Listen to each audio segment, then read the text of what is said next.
विद्यार्थियों, उत्तर प्रदेश माध्यमिक शिक्षा परिषद प्रयागराज के कक्षा 10 के हिंदी विषय के अंतर्गत संस्कृत परिचायिका खंड में आइए पढ़ते हैं आरुण श्वेतकेतु संवाद। इस पाठ का आज का अंतिम अवतरण।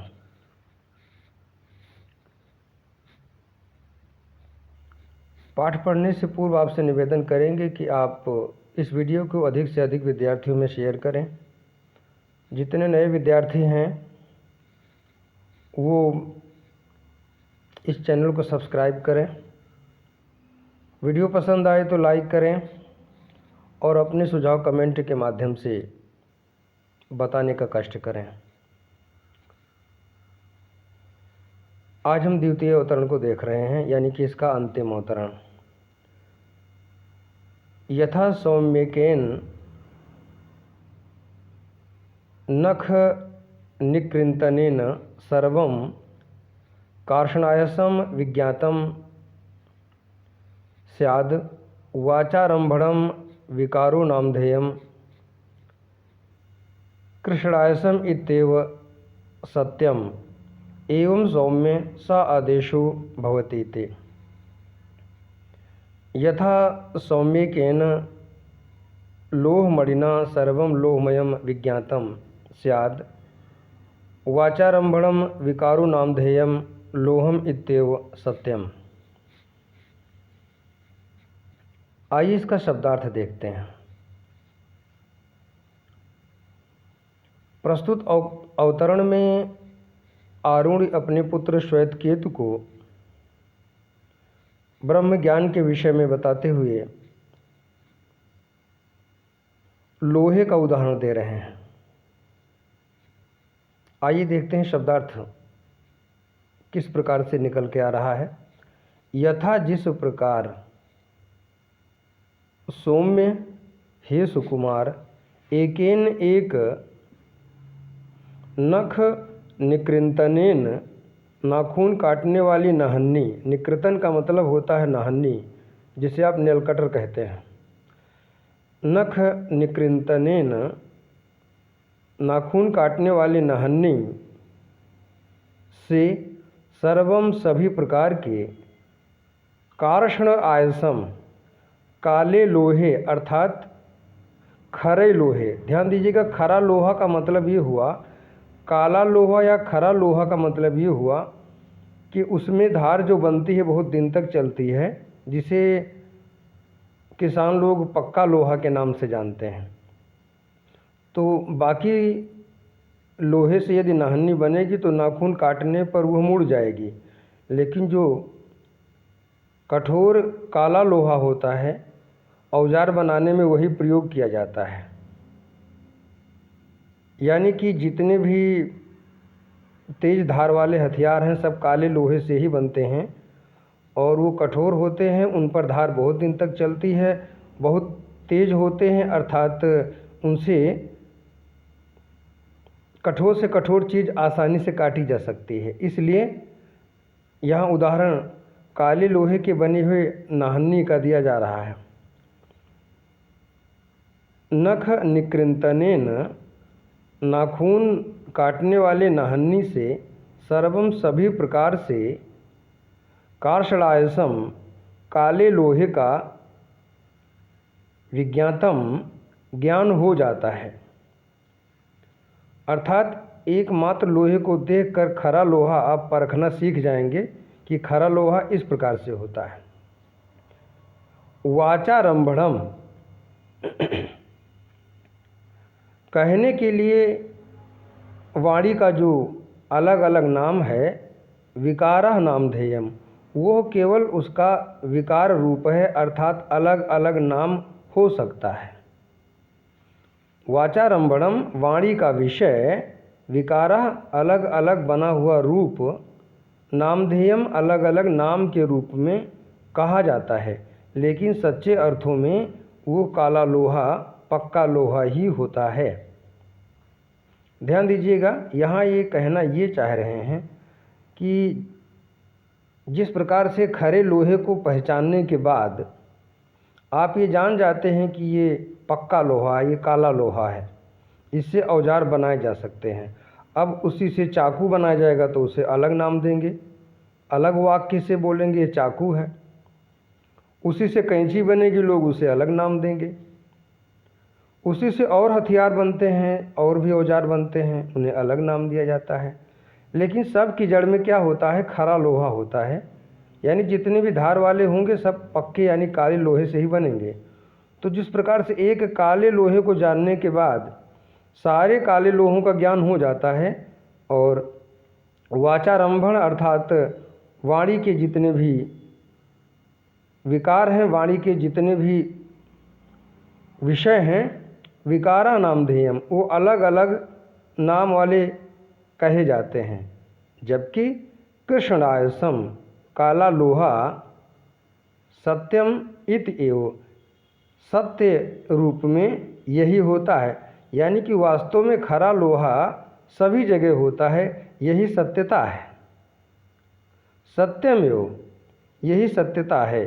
सौम्य हे सुकुमार, स आदेशः, वह आदेश भी भवतीति, खरे लोहे के रूप में ही होता है। यानी कि जो उसके बारे में ये बताता है कि ये खरा लोहा, इससे इतनी चीज़ें बन सकती हैं, तो उससे चाहे जो बना हो आप ये जान जाएंगे इसमें जो प्रयुक्त ये बना किससे है। चाहे हंसिया हो, कैंची हो, कुदाली हो, या नाखून काटने वाली नाहन्नी हो, ये अलग अलग नाम तो हो सकते हैं, ये अलग अलग उसके विकार हैं, लेकिन मूलतः वो पक्का लोहा ही है। यही सत्य है, यही वास्तविकता है। सौम्य हे सुकुमार, स आदेशः भवतीति, उस ब्रह्म का आदेश भी उसी रूप में होता है।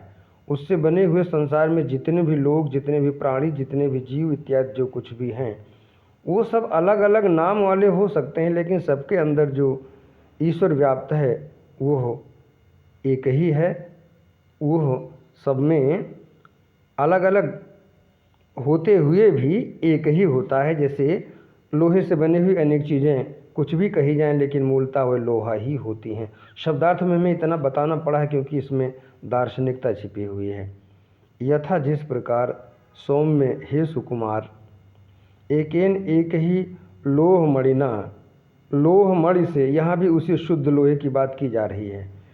एक ही लोह मणि यानी शुद्ध लोहे से, सर्वम लोहमयम, उस लोहे से बने हुए जितने भी औजार हैं सब विज्ञातम, ज्ञात यानी कि मालूम, स्यात हो जाते हैं।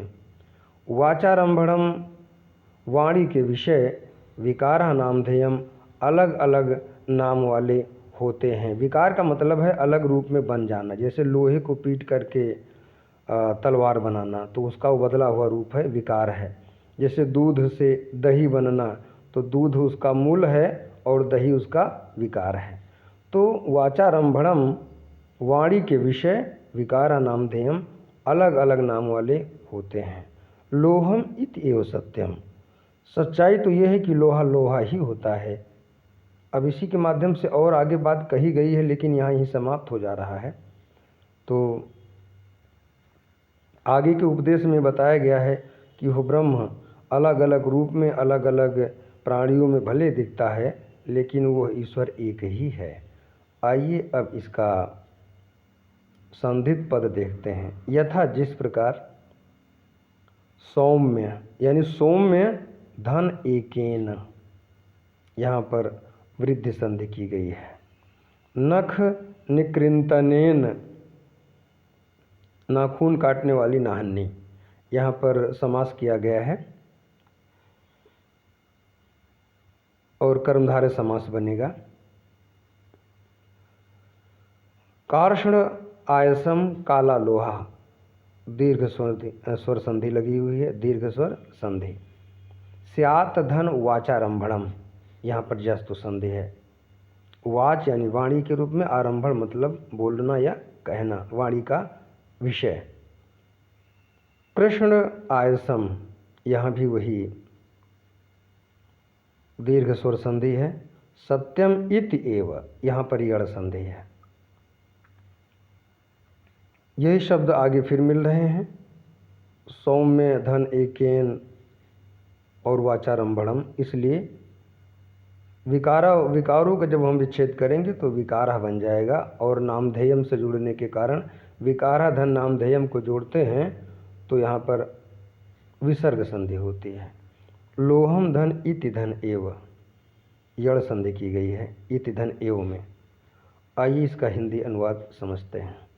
प्रस्तुत अवतरण में आरुणि अपने पुत्र श्वेतकेतु को लोहे की बनी हुई नाहन्नी के माध्यम से ईश्वर के विविध रूप में बने हुए संसार का परिचय करा रहे हैं। हिंदी अनुवाद। हे सुकुमार, जिस प्रकार